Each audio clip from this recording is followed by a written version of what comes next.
Hoekom kan ek nie klaarkom met almal nie? Jakobus 4. Hoekom kan ons nie almal klaarkom met mekaar nie? Hoekom sukkel ons so met mekaar? Hoekom is daar soveel stryd en kompetisie teen mekaar? Hoekom al die konflik met mense wat maar kon gebly het? Is dit dalk iets binne myself wat dit alles veroorsaak? Of is ek dood onskuldig? Dit is 'n vraag wat deur die eeue gevra is. Dit is 'n vraag so oud soos Kain en Abel. Kort nadat Adam en Eva gesondig het, het een van hulle kinders 'n moordenaar geword. Ons almal ken die storie van hoe Kain jaloers was daarop dat sy boetie se offer aanvaar is, maar syne nie. En dinge het van daar af gesneeubal, en toe hy hom weer kom kry, het hy alles verloor. Hierdie huislike geweld gaan steeds voort in ons samelewing. Dit is jammer dat ons so sukkel om klaar te kom met mekaar in die huis, in die kerk, in die land en in die wêreld. Dit is asof ons gebore is om koppe te stamp met ander. Met party mense kom ons maklik oor die weg, maar daar is ander wat ons gedurig mee vassit. Deur die eeue het dit duidelik geblyk dat nasies verdeeld is volgens ras en kultuur en godsdiens en natuurlik politiek. Ons stem nie dikwels saam met mekaar nie, en baie keer hou ons nie eens van mekaar nie. En partykeer haat ons die ander. Ons hoef maar net die hoofopskrifte te lees van elke dag se nuus, om te sien hoe dit uitspeel in ons wêreld. 2 broers aangekla na fatale messtekery, 1 dood in 'n skoolskietery, 'n warm argument raak dodelik. Die probleem is nie uniek aan die plek waar hy vandaan kom nie. Elke dag bring vir ons nuus van 'n nuwe konflik iewers op ons bloeddeurdrenkte planeet. Vandag is dit dalk Noord-Korea of Iran, môre is dit weer 'n grensgeskil tussen Indië en China. Ons is nie eens meer verbaas om te hoor van nog 'n terroristebom in Parys of Berlyn of Londen nie. Die wêreld word deur die media bang gepraat van 'n moontlike derde wêreldoorlog. Ons sien video's van aanvalle in Jemen en Palestina en Oekraïne en Sudan. Dis asof ons gewoond geraak het aan konflik. En dat ons heel verbaas gaan wees die dag, as daar geen nuwe geskil of onder ons uitgebroei het nie, en vrede iewers uitgebreek het. Jakobus adresseer dan hierdie probleem. In die eerste 5 verse beskryf hy die oorsaak van ons konflikte, en dan in die volgende 5 verse gee hy die oplossing vir ons konflikte. Hy vertel vir ons wat veroorsaak konflik, en dan wat genees konflik. Onthou, hy praat hier met gelowiges in die kerk. Vir wat stry en beklei julle so? Wat is verkeerd? Is dit nie omdat elkeen altyd net aan homself dink nie? Kom dit nie van daardie gevoel dat net wat vir jou lekker of belangrik is, saak maak nie?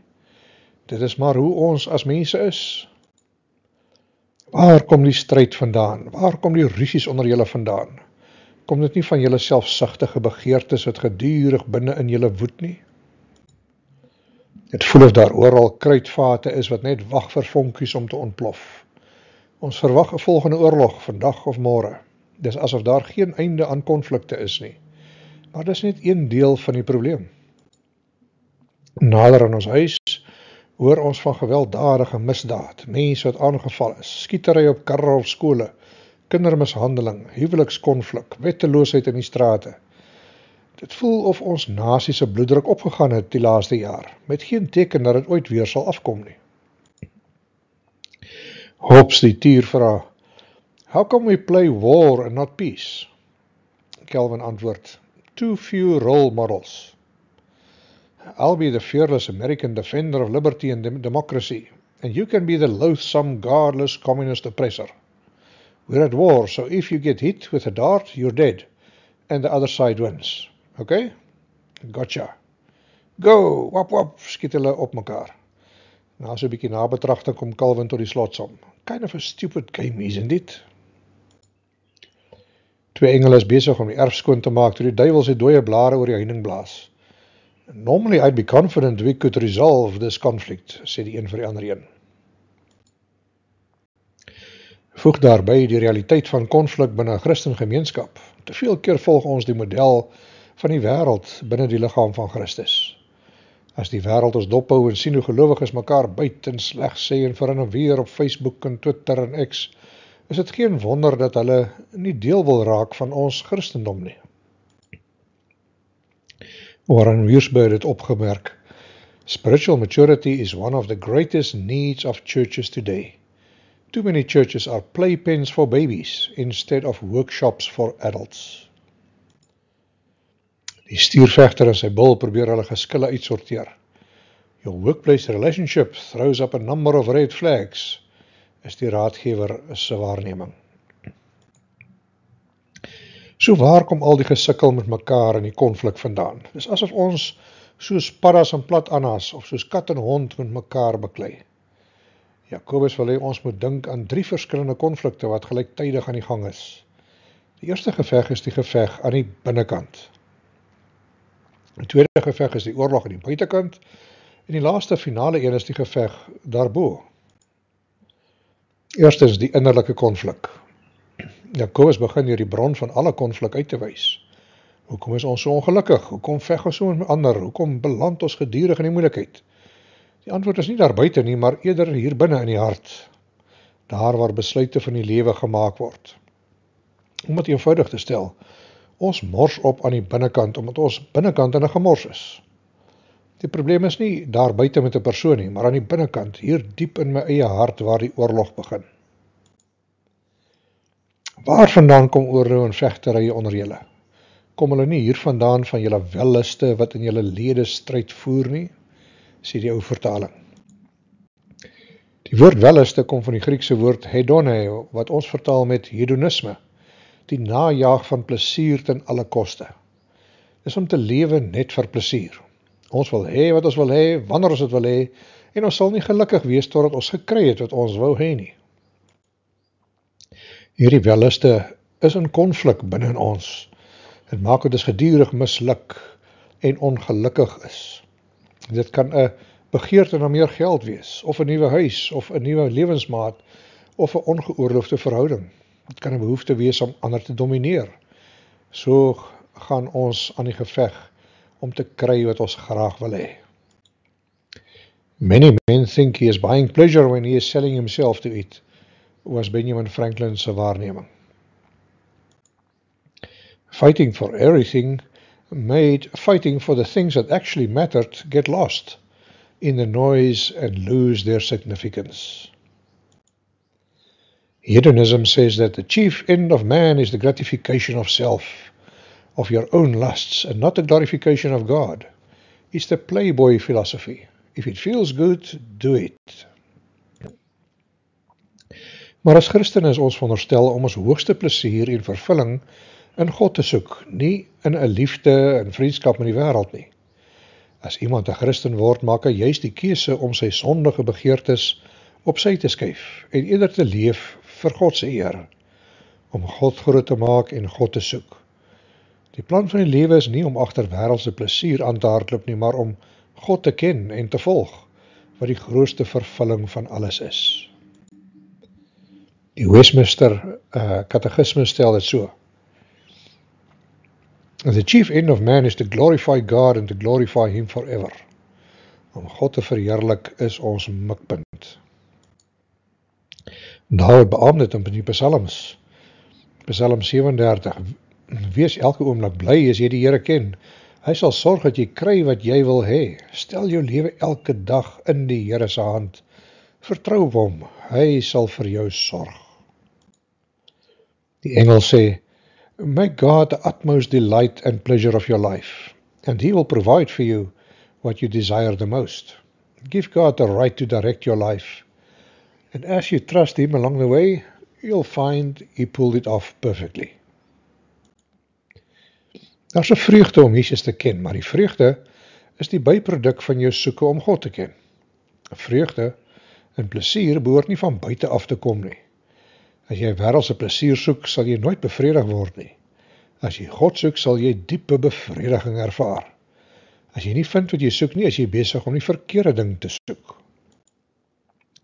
As iemand sou sê, ek vind nie meer vreugde in my huwelik nie, dis wil ek iemand anders soek om my wederhelft te vervang, gaan jy nooit vervulling ervaar nie. As jy plesier soek in die dinge van hierdie wêreld, kan hulle op hulle beste net tydelike plesier bied. Die enigste langtermyn bevrediging en plesier kom deur God te ken en God te volg. Eendag het iemand gesien hoe Abraham Lincoln in die straat afloop met sy 2 seuns. Sy seuns was luidrigtig besig om te verskil oor iets. Toe die man vir Lincoln vra wat die probleem is, antwoord hy: "Dis die probleem van die hele wêreld. Ek het 3 neute en elke seun wil 2 hê." Niks het verander nie. Dis wat passies en welles doen. Het veg binne in ons, maak ons miserabel, gefrustreerd en geïrriteerd, omdat hulle in ons ore fluister: "Jy verdien beter, jy verdien meer, jy word mishandel of oorgekyk.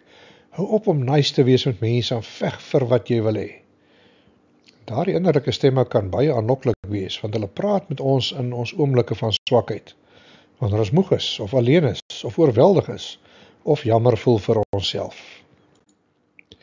Dit bly 'n konstante gesukkel om op die regte pad te bly en nie in te gee vir passies wat ons verlei na vinnige kort paadjies na geluk nie. Met dieselfde mond seën ons en vloek ons. Ons is lief en ons haat. Ons bedien ander en ons steel. Ons verkondig Christus en lieg teenoor ons vriende. Ons lees die Bybel en sit dan vasgenaal voor 'n vuil fliek waarin God se naam beswadder word. Ons sing in die koor en raak betrokke in 'n buiteegtelike verhouding. Die manier hoe dit na vore kom verskil van persoon tot persoon, maar ons almal voel die gesukkel, die worsteling op een of ander manier hier aan die binnekant. Dan die tweede een is die uiterlike konflik. Daardie konflik wat ons het met ander. Jakobus stel dit so: julle begeer en julle het nie. Julle pleeg moord en is naïwerig en julle kan niks verkry nie. Julle veg en maak oorlog en julle het nie omdat julle nie bid nie. Ander vertaling sê: julle wil gedurig allerlei dinge hê. As julle dit nie kry nie, is die duiwel los. Dan wil julle sommer moord pleeg. Julle gaan omtrent dood van jaloesie omdat iemand anders dit het. Op die manier kan julle dit natuurlik nie kry nie. Om te beklei en mekaar te wil vernietig, gaan julle niks in die sak bring nie. Julle het nie al daardie dinge nie, omdat julle dit op die verkeerde manier wil kry. Ons moet die woord moord letterlik opneem. Hoekom maak ons mekaar dood? Ons doen dit omdat ek wil hê wat jy het, en jy wil my doodmaak, omdat jy wil hê dit wat ek het. Dis so eenvoudig soos dit. Jesus brei uit daarop in sy bergpredikasie, wanneer hy sê dat om jou broer te haat, is net so goed soos moord. Julle onthou mos dat die godsdienstige leiers van julle ouers gesê het: 'n mens mag nie moord pleeg nie. Alle moordenaars moet hof toe gesleep word en die doodstraf kry. Maar ek sê vir julle dat iemand wat vir sy medemens kwaad is, al klaar 'n moordenaar is. So iemand behoort in die hof aangekla te word. Iemand wat sy medemens uitskel vir 'n gek, moet selfs voor die Hooggeregshof gedaag word. En iemand wat so ver gaan om sy medemense idioot te noem, moet in die vuur van die hel gaan brand. Ons pleeg moord met ons woorde. Ons pleeg moord met die gerugte wat ons versprei. Ons pleeg moord met die beledigings wat ons uitspreek. Ons pleeg moord met die leuns wat ons vertel. Iemand het hierdie gedig daaroor geskryf. To deal above with the saints in love, that will be glory. But to live below with some saints I know, brother, that's another story. Begeertes wat nie uitgekom het nie, lei tot diepe gevoelens van verwerping en 'n wrok teen iemand. Die woord begeer beteken om oor te kook van jaloesie en afguns. Dit is veral waar in die lewens van suksesvolle mense. Omdat ons dit nie kan vat as ander beter doen as ons nie, veg ons en beland in geskille en noem die oppositie allerlei name. So lyk die simptome. Ons dink agteraf dat ons beter sou gedoen het as ons net beter geluk gehad het. Ons water as komplimente af deur die woordjie maar by te voeg op die einde. Ons verlekker onsself daarin wanneer iemand uitgevang word en glo dat hulle dit verdien het. Ons kan dit nie verdra as van ons vriende gekomplimenteer word in ons teenwoordigheid nie. Ons is gouer om te kritiseer as om iemand te prys. Afguns en jaloesie is dodelike sondes, want dit is maklik om dit in ander te sien, maar moeilik om dit in jouself te herken. Dawid wou Batseba gehad het, en het dus van Uria ontslaag geraak, een van sy 30 dapperste vegters en binnekring vriende. Hy het so gereël dat dit op die slagveld sou gebeur, sodat sy bose begeertes weggesteek sou wees. Ons dink aan Dawid as die ou wat oorspel gepleeg het en moord gepleeg het. En is waar, maar daaronder was daar 'n ongekontroleerde begeerte wat gelei het tot afguns, wat weer gelei het tot erge misdade. Die woord oorlog bevat iets van 'n kroniese vyhandigheid. Dis 'n konstante toestand van veg. Dit kan individuele gevegte wees of grootskaalse oorlog. Iemand het gebieg, maar dominee, dit beskryf dan my huwelik. Dit kan waar wees, maar Jakobus praat in hierdie teks veral van gelowiges wat nie kan klaarkom met mekaar in die kerk nie. Hy praat van individuele gevegte tussen gelowiges in die kerk. Het kan harde gevoelentjies wees, of doelbewuste pogings om iemand anders te ondermyn en sleg te sê, hulle terug te kry vir iets wat in die verlede gebeur het. The most worrisome part is they both work in a dispute resolution department. Verduidelik die vrou toe hulle twee mense sien veg met mekaar. Dan kry ons die konflik daarbo. So asof ons nie genoeg konflik al hieronder het nie, soek ons ook nog skoor met God. Ons raak vies vir hom as hy nie spring soos ons gebied nie, of nie ons gebede beantwoord soos ons gehoop het nie. Hoekom vra julle nie 'n slag op reg vir God nie? Julle sê dalk, ja, ons bid tog, maar God gee nie vir ons wat ons vra nie. Daar's 'n goeie rede voor. Julle motiewe is verkeerd. Julle vra die goed van God, sodat julle dit so stoutkinders net vir julle self kan hê. Dit gaan net om julle self en om niemand anders nie. So draai julle die rug vir God en vry na die sonde. Besef julle nie dat om gedurig die verkeerde dinge te doen wat so eie aan ons as mense is, beteken om teen God te draai en sy vyand te word nie. Julle het 'n keuse. Julle kan kies om soos die mense te leef wat God nie ken nie. Maar dan kies julle ook om God se vyand te word. Julle bid en julle ontvang nie omdat julle op die verkeerde manier vra, sodat julle dit in julle welis kan deurbring. Egbreeksters, weet julle dan nie dat vriendskap met die wêreld vyandskap teen God beteken nie? Wie ook al 'n vriend van die wêreld wil wees, maak homself 'n vyand van God. Daar is 'n natuurlike afwaartse neiging in hierdie verse, maar dit raak al erger. Het begin deur staat te maak op jouself. Julle het nie, want julle vra nie, eindig die vorige vers. Die man bid nie, want hy het nie meer tyd om te bid nie, of hy voel dit gaan in elk geval nie 'n verskil maak nie, of hy voel hy kan die lewe op sy eie hanteer. En dan as hy wel bid, is dit 'n selfsugtige gebed. Jakobus dink aan die kere wat ons God behandel soos 'n kosmiese kelner, wat vir ons iets moet bring as ons die klokkie sou lui. Het jy ooit daaraan gedink om jou gebede uit te skryf? As jy dit sou doen, mag jy dalk agterkom dat die meeste van jou gebede nie die moeite werd is om te bid nie. Dit is vol van gimmies, gee my dit en gee my dat. En derdens word dit geestelike oorspel of egbreek genoem.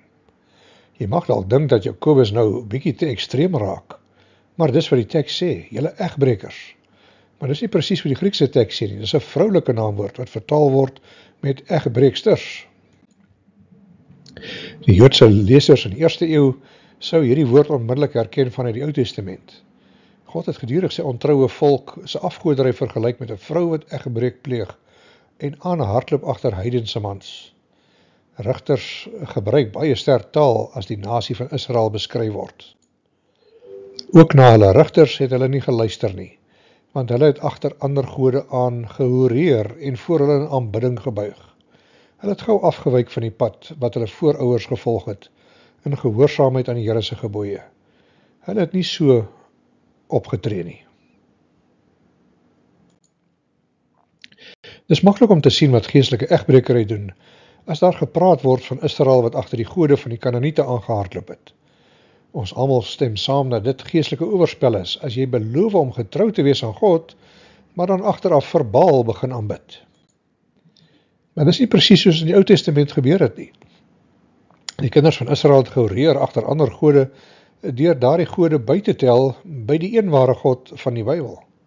Sinkretisme, die aanvaarding van nog ekstra gode, net vir 'n geval die eintlike een nie gaan luister nie.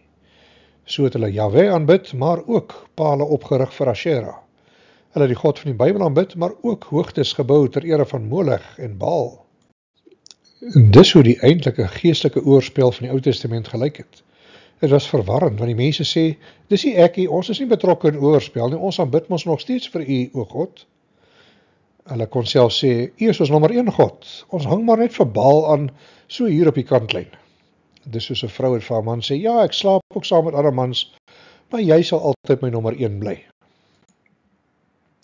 Enigiets wat vir my belangriker as God geword het, kan 'n afgod in my lewe word. Ons hoef nie ver te kyk in ons samelewing om te sien hoeveel dinge reeds vir God probeer vervang het nie. Of dit nou sosiale media is, of die goedkeuring van ander, of my besittings, of my werk, God kan nie gevleis word nie, hy weet. Ons dink nie ons is skuldig nie, en dis hoekom ons dink, hierdie verse van Jakobus is nie op ons van toepassing nie. Ons hou daarvan om te dink dat ons woede nie saak maak nie. Ons voel dis oké om maar so 'n bietjie bitterheid te koester partykeer, want almal doen dit mos. En niemand is tog perfek nie. Ons gaan tog steeds kerk toe, ons gee ons tiendes, ons sing die liedere. Hoekom sal ons dan nou ontsteld raak as ons nie lekker klaarkom met ander mense nie? Ons kan maar praat soos ons wil en redeneer soos ons wil, maar God sien dwars deur al ons flou verskonings. Chuck Swindoll vat het raak. If a disagreement should be resolved and could be resolved, but is not, then our stubbornness and selfishness are at the core of the failure. Wanneer Jakobus praat van om die wêreld lief te hê, verwys hy nie na die balletjie stof wat ons die aarde noem nie. Hy dink aan die groter wêreldse sisteem wat vir God probeer uitlaat. Daardie wêreld is selfsugtig tot in die diepste binneste. Dit opereer op die vlak van pure menslike begeerte. Daardie wêreld het geen plek vir God nie. Daardie wêreld is teen God en is bestem om totaal verwoes te word. En John Wesley het die wêreld so beskryf. Whatever cools my affection for God is worldly. As iets my visie van God afwater of flou maak, is dit wêrelds. Vra 'n bietjie jouself. Het ek so lief geraak vir hierdie wêreld, dat ek dalk 'n vyand van God geword het? Probeer ek God en Mammon dien? In Johannes 2 vers 7 sê, en die wêreld en sy begeertes gaan verby, maar wie die wil van God doen, bly tot in ewigheid. Hoe begin 'n fisiese geflirt met iemand anders? Eers is daar 'n groeiende afstand in die verhouding. Dan is daar skielik iemand wat op die toneel verskyn en aandag aan ons gee. En so begin spandeer ons al meer tyd met daardie persoon. Ons maak 'n emosionele koneksie met daardie persoon wat ons behoeftes ontmoet. Ons begin maniere vind om daardie persoon op allerlei plekke in die geheim te ontmoet. En dan uiteindelik borrel dit oor tot egbreek. Geen Christen man word soggens wakker en sê, ek dink ek sal vandag oorspel pleeg nie. Dit gebeur so subtiel, dat jou ongelukkigheid lei tot afstand. Dit skep alleenheid, wat die deur ooplaat vir 'n derde persoon. Een ding lei tot 'n ander, en skielik is jou huwelik op die rotse, besig om in skerwe te spat. Dieselfde gebeur ook op geestelike terrein. Ons begin nooit met die bedoeling om ontrou te raak aan God nie. Maar God is 'n jaloerse God. Hy wil ons totale toewyding hê, liggaam, siel en gees. Geestelike oorspel gebeur wanneer ons gevoelentjies seergemaak word, of wanneer ons voel iemand het ons te nagekom, of vir ons in die rug gesteek, of 'n vriend mishandel ons, en bietjie vir bietjie begin woede 'n vastrap plek in ons harte kry.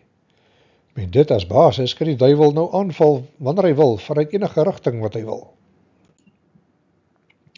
Intussen is ons die vyand van God geword, selfs al woon ons kerk by, selfs al gaan ons deur al die uiterlike handelings. Ons begeerte en welis na plesier het ons verhard tot geestelike egbreeksters. Ons is ontrou aan God, selfs al sing ons op kerkdae lofliedere aan hom. Afvalligheid is dieselfde as geestelike egbreekery. Hoe kan ons pad terugvind na God toe? Hoe kan iemand wat 'n egbreeker geword het weer terugkom by die Here? Dalk is hierdie goeie praktiese raad. You're not lost. Go back to the last place we were together. Seek me with your whole heart, and you will find me there. Vers 5 gee vir ons die antwoord. Of dink julle dat die skrif verniet sê dat God hunker met besitlikheid na die gees wat hy in ons laat woon het? Die boodskapvertaling sê, dink julle miskien die skrif is sommer vir spek en moontjies geskryf? Natuurlik nie. En luister dan na wat daar staan. God wil ons lewe, wat hy vir ons gegee het, heeltemal vir homself hê. Mense wat die Bybel verklaar, noem hierdie een van die moeilikste verse in die boek om te vertaal. Dit bevat 'n verwysing na die jaloersheid van God vir sy volk. Wanneer God sy waarskuwing gee teen afgoderry in die 10 gebooie, versterk hy dit met hierdie waarheid. Jy mag nie nog ander gode buiten my aanbid nie. Jy mag nie vir jouself afgode maak wat soos voëls of diere of visse lyk nie. Jy mag nie voor hulle kniel om hulle te aanbid nie. Ek, die Here jou God, is jou enigste God. Ek laat die oortredings van die wat my haat nie ongestraf verbygaan nie. Ek straf die 3de en die 4de geslag daarna vir die sondes wat hulle ouers gedoen het. My liefde bly egter duisende geslagte lank staan vir almal wat my liefhet en aan my gehoorsaam is. Wanneer ons dink aan die woord jaloesie, dink ons gewoonlik net aan die negatiewe betekenis daarvan, maar daar is ook iets soos 'n goddelike jaloesie. Dis reg vir my vrou om my totale getrouheid net vir haarself te wil hê. Dis reg vir my om dieselfde van haar te verwag. Wat sou jy dink van 'n man wat vir sy vrou sê, dis oké, gaan maar en raak betrokke in ander verhoudings, pleeg egbreek, dit pla my nie. Ons sou dan dink dat so 'n man nie werklik sy vrou liefhet nie. 'n Man wat nie omgee of sy vrou getrou is of nie, is 'n man wat nie regtig getroud wil wees nie. Ware liefde is jaloers. As die liefde reg is, dan is die jaloesie reg. So waarop is God jaloers? Ons onverdeelde aandag. Ons eksklusiewe fokus op hom. Omdat God vir ons lief is, wil hy ons heelhartige toewyding hê. Omdat God vir ons verlos het, wil hy ons dankbare gehoorsaamheid hê. Omdat God ons in sy familie ingelyf het, wil hy ons loyale liefde hê. Hy wil jou nie deel met ander gode nie. As die doel van jou lewe is om plesier te hê sonder God, kan jy dit kry. Maar jou lewe sal gevul wees met konflik. Jou emosies sal jou besluite domineer, jou woede sal lei tot argumente, en dit kan selfs gebeur dat jy selfs iemand doodmaak. Moenie sê dit sal nooit met jou gebeur nie. Dit kan gebeur en gebeur gedurig. Hoe dikwels het ons nie al in die moeilikheid beland omdat ons woede ons daartoe gelei het om iets onnosels aan te vang of te sê nie. Dis presies wat Jakobus van praat. Ek wonder hoeveel huwelike het al op die rotse beland, en hoeveel vriendskappe is beëindig, hoeveel werk is al verloor, omdat ons hier meer verloor het en dinge gesê het waaroor ons later spyt was. Actions undertaken in anger only result in pain, sorrow and regret. Tot ons verdriet het ons die waarheid van hierdie gedeelte al te veel keer waar bewys. Ons ongekontroleerde begeertes lei ons in konflik met mense in. Ons konflik verhard ons harte in woede, en ons woede trek ons weg van God af. Op die ou end word ons geestelike egbrekers, selfs al weet ons dit nie eens nie. Passie is wanneer die hart aan die brand raak. Ons het passie nodig om ons gemotiveerd te hou. Passie gee vir ons oomf in die lewe. Passie maak ons uit die bed uit opstaan soggens. Op sy eie is passie nie goed of sleg nie, maar vurige passie kan warmte bring of 'n hele huis afbrand. Vuur in die vuurherd of kaggel is goed, maar vuur in die sitkamer is sleg. Jakobus praat van passies wat oorlog voer binne in ons. Letterlik staan daar in jou ledemate, wat beteken in jou lyf. Romeine vertel vir ons, moenie dat 'n enkele liggaamsdeel van julle ooit in diens van die sonde staan nie. Nee, gee julle lewens vir God, van kop tot tone. Onthou, hy het julle saam met Jesus uit die dood laat opstaan. Doen net wat God sê met elke krieseltjie krag in elke liggaamsdeel van julle. Geestelike oorwinning sal nooit gesmaak kan word, totdat jy dit op die verskillende dele van jou liggaam kan toepas nie. Kom ons vat sê maar jou oë. Het jy na dinge gekyk hierdie week waarna jy nie moes gekyk het nie? En wat van jou ore? Het jy hulle uitgeleen vir skinder, swart smeerdery, moddergooiery, vuil praatjies en vulgêre humor? Wat van jou mond? En jy dit hierdie week gebruik om iemand te vervloek? Het jy woedende woorde uitgespreek? Het bitterheid uit jou mond uitgevloei? Is jou lippe oorgegee aan God? Wat van jou hande? Is jou hande toegewy aan God, of het daar dieselfde hande probeer om meer wêreldse goodies te gryp vir jouself? Wat van jou voete? Is jou voete toegewy aan God, of neem hulle jou na plekke waar jy nie behoort te wees nie? Plekke wat jy skaam sal kry as ander mense jou sien? Wat van die intieme private dele van jou liggaam?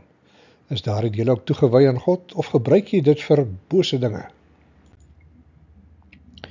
Wanneer jou lippe syne word, wanneer jou oë syne word, jou ore, jou hande, jou voete, jou alles syne word, weet jy dan wat sal gebeur? Jy sal syne wees. Jy sal syne wees waar jy ook al gaan, en jy sal geestelike oorwinning smaak. Galasiërs 2:20 sê, en nou is dit nie meer ek wat lewe nie, maar Christus wat in my lewe. Die lewe wat ek nou nog hier lewe, leef ek in die geloof in die Seun van God, wat sy liefde vir my bewys het, deur sy lewe vir my af te lê. As God van ons hierdie soort van toewyding vra, hoe sal ek ooit daardie standaard kan ontmoet? Ons is geneig om af te dwaal, ons eie paadjies te loop, om die God vir wie ons lief is te verlaat en te vergeet. As die evangelie enigiets vir jou beteken dit God sal jou vat, nes jy is op hierdie oomblik gevul met passies, versoek deur die wêreld, al struikelende en vallende. Hy begeer jou liefde, roep jou deur sy gees. Hy wil nie jy moet tot ruste kom voordat jy rus vind in hom nie. Is jy nie bly dat Jesus jou nie alleen gelos het in jou eie sonde nie? Is jy nie bly dat Jesus gekom het spesiaal vir jou nie? Is jy nie bly dat hy jou toewyding begeer nie? Dan gee Jakobus vir ons nog een stukkie aanmoediging. Hy gee nie net vir ons die oorsaak van konflik nie, maar ook die oplossing daarvan in vers 6-10. God gee ook vir ons nog baie meer as wat ons nodig het om so te leef, sonder dat ons dit verdien. Ek verwys weer na wat die skrif sê. God wil niks met mense te doen hê wat dink hulle kan op hulle eie sonder God regkom nie. Maar vir daardie mense wat weet hulle is niks sonder God nie, is God baie, baie goed, meer as wat hulle ooit verdien. Maar die genade wat hy gee is nog groter. Daarom sê hy, God weerstaan hoogmoedig is, maar aan nederig is, gee hy genade. Wat 'n wonderlike gedagte. Hy gee groter genade. Hy gee genade wanneer ons uitgeput is, nog meer genade wanneer ons bang is, nog genade wanneer ons vasgevang voel, nog meer genade wanneer ons twyfel beleef, nog genade wanneer ons opgemors het. As jy ooit so dink dat jy genade verdien, kan jy dit nie kry nie. As jy egter erken dat jy geen genade verdien nie, kan jy soveel kry as wat jy nodig het. Kan ons met mekaar klaarkom? Die wêreld sê nee, want die wêreld het nie krag om die menslike hart te beïnvloed of te verander nie. Slegs Jesus kan dit doen.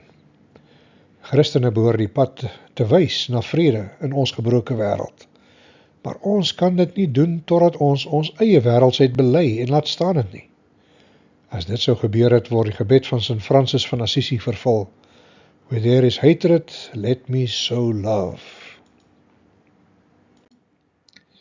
Die genesing van konflik is die genade van God.